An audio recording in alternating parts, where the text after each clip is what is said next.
time for Pick'ems. Week 12 Pick'ems. T.Auty's Pick'ems. Here we go. It's time for Pick'ems. It's time for Pick'ems.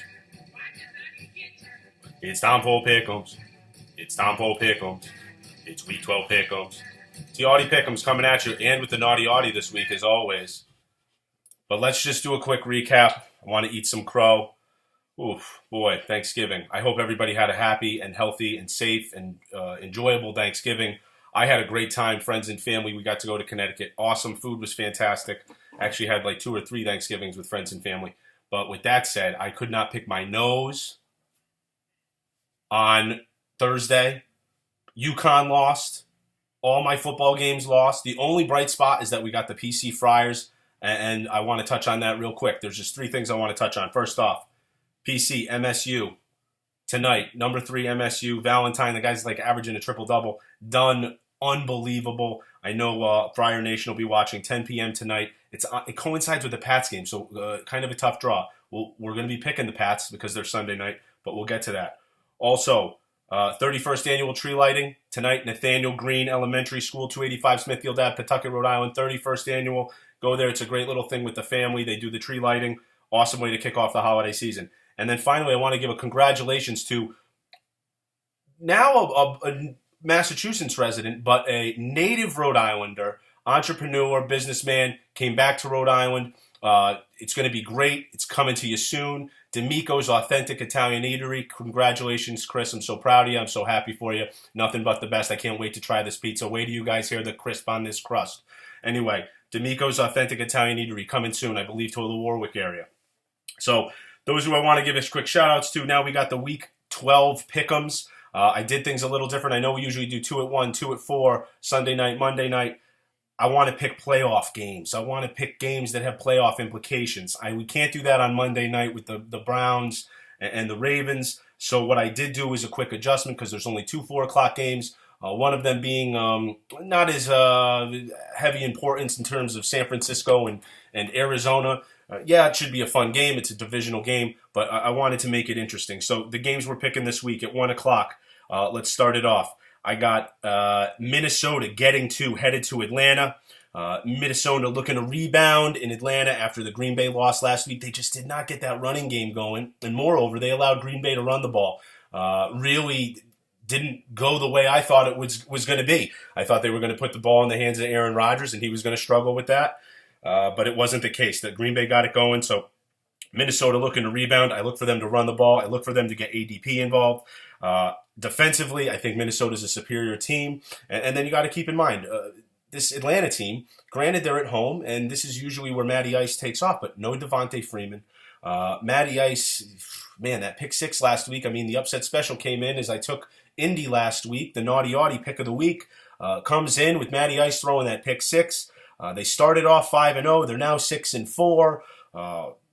I don't know. I don't know if this team can make the playoffs. I don't know if they can make the push. The last teams that went 5-0 and missed the playoffs were in the same season in 2009. It was both Denver and the Giants. They missed the playoffs after starting 5-0. I think Atlanta could be trending in that direction, especially with Tampa Bay and you got Seattle nipping at their heels. So give me Minnesota getting to today at Atlanta. I'll take the points and I'll take Minnesota to win.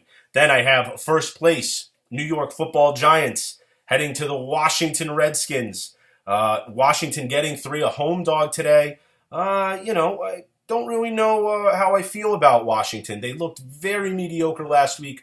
Cam Newton looked unbelievable inside that red zone. You're always thinking run with Carolina. 5 touchdown passes last week for Cam. He really decimated that Washington offense. Giants coming off a bye. Giants have outscored Washington 145-71 in their last 5. Hakeem Nicks, I know, hey, he's been on the shelf, but it seems to me like he's going to pick up right where he left off with the relationship with Eli. I know they're probably going to have him running some of the same routes, similar to the James Jones situation in Green Bay. I'm wondering how that'll go. It's very simple for Washington. If they want to win this game, Kirk Cousins is 4-0 at home. All 4 of their wins have come at home. And he's thrown 9 touchdown passes and 0 interceptions for a QB rating around 122.5. If he cannot turn the ball over, it looks great for Washington. They protect the ball. They're winless when he throws a pick. So if he throws a pick, It's not looking good for Washington. The Giants have a lot of picks on defense there, a lot of forced turnovers defensively. But if Washington can run the ball, the Giants are banged up in their front seven. I don't know how successful they'll be with that. I like the G-men to cover the 3. I also like the G-men to win. Then we're coming to another one with heavy playoff implications. If the G-men win, by the way, that'll give them sole possession of first place, signed, sealed, and delivered, a couple games ahead of all the teams in there. Now we have Tampa Bay, 5-5 Tampa Bay, heading to Indy at 5-5. Tampa Bay right on the outside looking in. Indy in that first place seat with Houston right behind them at 5-5, but Houston not having the tiebreaker. They will meet again. This is what I can tell you. You got Hasselbeck, 40 years old. This guy's still doing it against famous Jameis as a rookie. Tampa Bay, in its last 6 games, he's only thrown 2 interceptions. He's really begun to take care of the ball. He looked outstanding last week, as did Doug Martin against Philadelphia on the road. In the first 4 games, to give you an idea, he had 7 picks. In the last 6, just 2.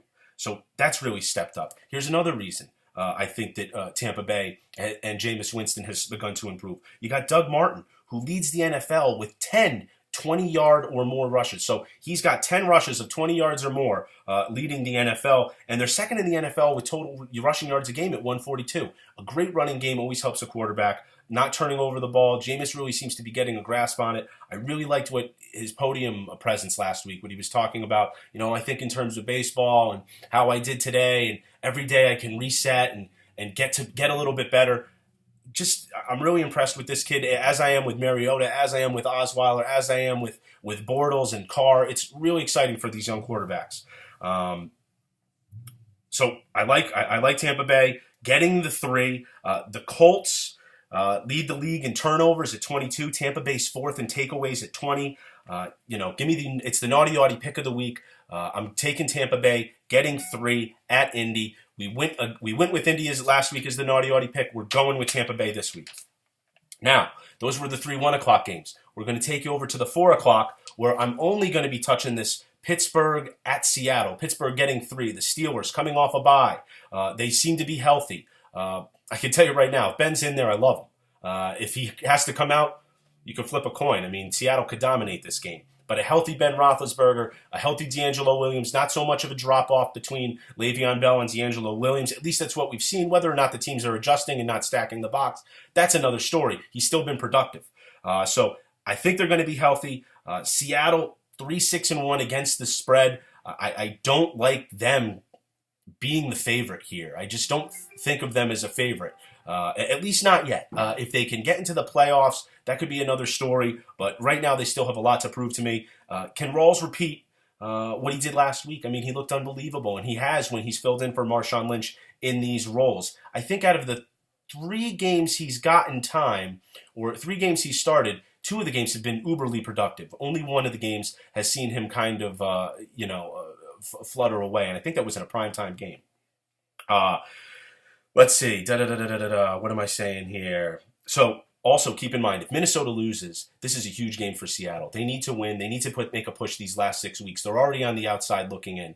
Or if Minnesota loses, if Atlanta loses, I got Minnesota beating Atlanta, but if either of those 2 teams, Seattle has to find a way to win today, especially if Atlanta is the one that falls out. Excuse me, I misspoke a moment ago. If Atlanta is the one that loses, that's where they're going to pick up their game. They're 2 behind Minnesota, or 2 behind Atlanta, 3 behind Minnesota. They need to make that push. Now, the game that everybody's excited about, Sunday night, New England headed to So I don't know if I even said. So I'm taking Pittsburgh, getting 3 to win, to cover. I love Big Ben today. I think their offense is going to get it going. I like Martavis Bryant. I like, as always, Antonio Brown. Give me Pittsburgh. I love you, Seattle. I hope you can find a way, but I don't think it'll be today. Then I have New England at Denver. Denver getting 3 at home. But I'm not fazed by it. Yes, I thought New England looked relatively human last week. This is the thing, though. Last week was the best chance. They're going to make adjustments. They always do. There's going to be somebody that scores a touchdown tonight that you've never heard of or has less than 10 touches in his entire NFL career. I'm telling you, they find a way. I realize that this Denver defense looks good, but this is where I think the difference is. Everybody's talking about the Denver defense and the Patriot offense. What about the Patriot defense and this Bronco offense? Brock's a rookie, and this is what you need to know when Belichick on team. If it's your first or second start versus Bill Belichick in the last 9 games, you're 1-8. Tommy finds new faces. I mentioned it last week. Maybe James White, and look at who's in the scorer's book. You get James White.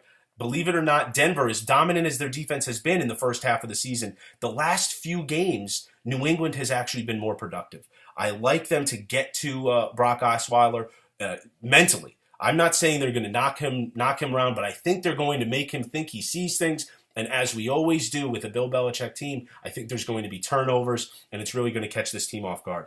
If they can run the ball well against the Pats, they have a shot. If they can minimize the amount of time that they have the ball in Tom Brady's hand, they have a shot. If they can minimize the amount of pressure that's on Brock Osweiler when they're either going for the lead or going to protect that lead, all these pressure situations give the kid the best chance to win if he's not in them.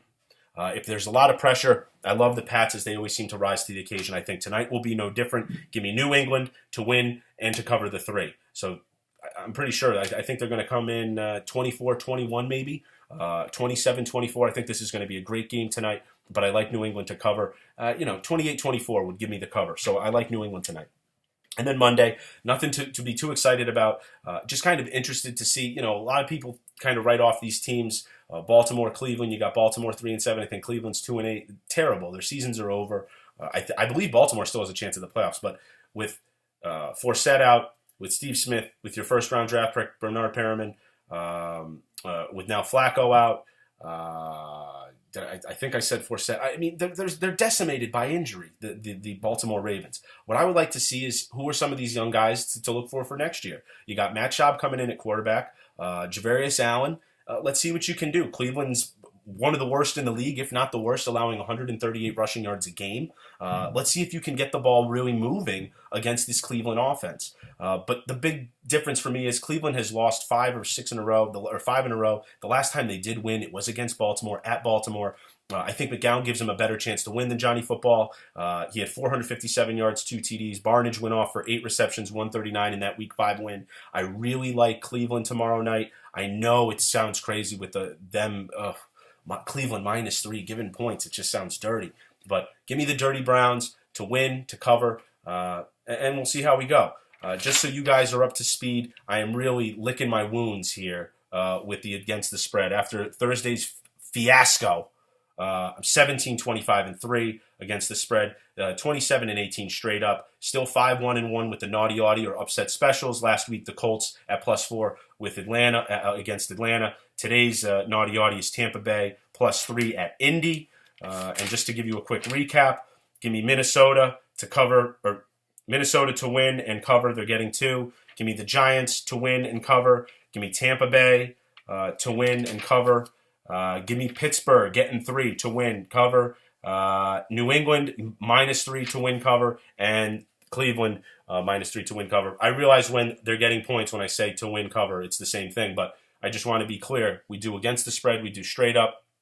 And, have some fun with it. The playoffs are approaching. I'm real excited about it. Thanks for everybody's feedback. I'm going to start doing shout-outs during the week. I had a lot of people over this holiday weekend ask me about basketball, both NBA and college basketball. We're going to get that going. I'm excited about it. But everybody have a great holiday. I hope you were safe and happy. We're coming into a great time of year. Be good to each other. Be good to your neighbors. Help one another. We lose sight of things so quickly. Everybody be good to each other. It's the easiest thing you could do. Smile politely. Say hello. And other than that, God bless. And we'll see you on Wednesday for the midweek migraine. Thanks, everybody.